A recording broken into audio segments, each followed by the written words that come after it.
সুজাতা সহজ রান্নাতে আপনাদের সবাইকে স্বাগত। আজকের রেসিপি মোগলাই পরোটা।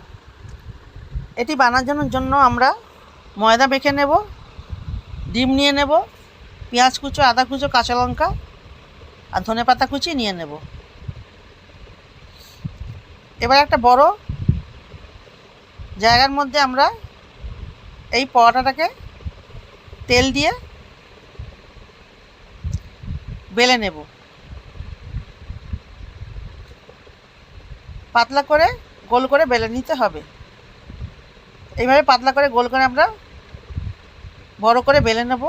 এবার একটা বাটি নিয়ে এর মধ্যে পেঁয়াজ কুচি, সামান্য আদা কুচি, স্বাদ মতো কাঁচা লঙ্কা কুচোনো আর ধনেপাতা কুচি দিয়ে দেব। স্বাদ মতো নুন ও একটা ডিম ফাটিয়ে দিয়ে দেব।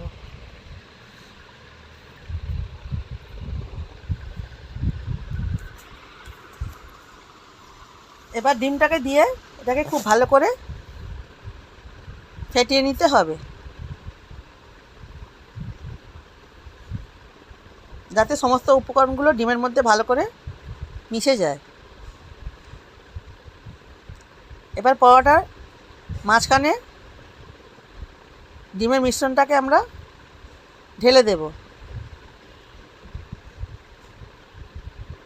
আর দিয়ে পরোটাটাকে এইভাবে আমরা চৌকো করে ভাঁজ করে নেব।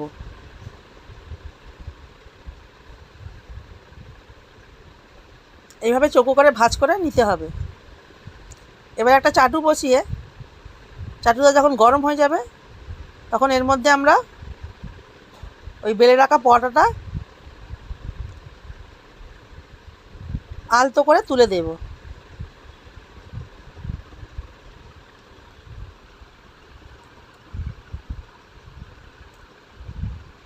এবার এক পিঠ যখন পরোটা শেখা হয়ে যাবে তখন আমরা এটাকে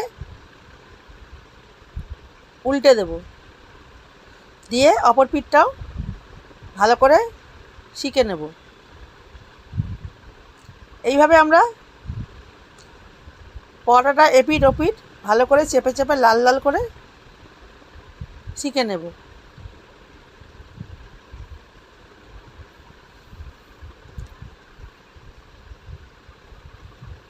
ভালো করে চেপে চেপে শিখে নিতে হবে, নাহলে কিন্তু ডিমটা ভেতরে কাঁচা থেকে যাবে।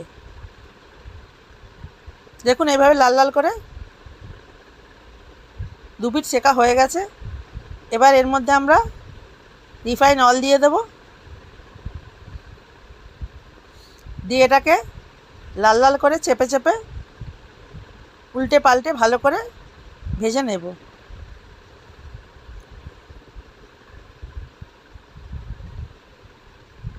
ভালো করে উল্টে পাল্টে লাল লাল করে চেপে চেপে ভেজে নিলেই আমাদের তৈরি হয়ে যাবে মোগলাই পরোটা। দেখুন মোগলাই পরোটা কত সুন্দর তৈরি হয়ে গেছে। এটাকে আপনি যে কোনো রকম আলুর তরকারির সাথে পরিবেশন করতে পারেন।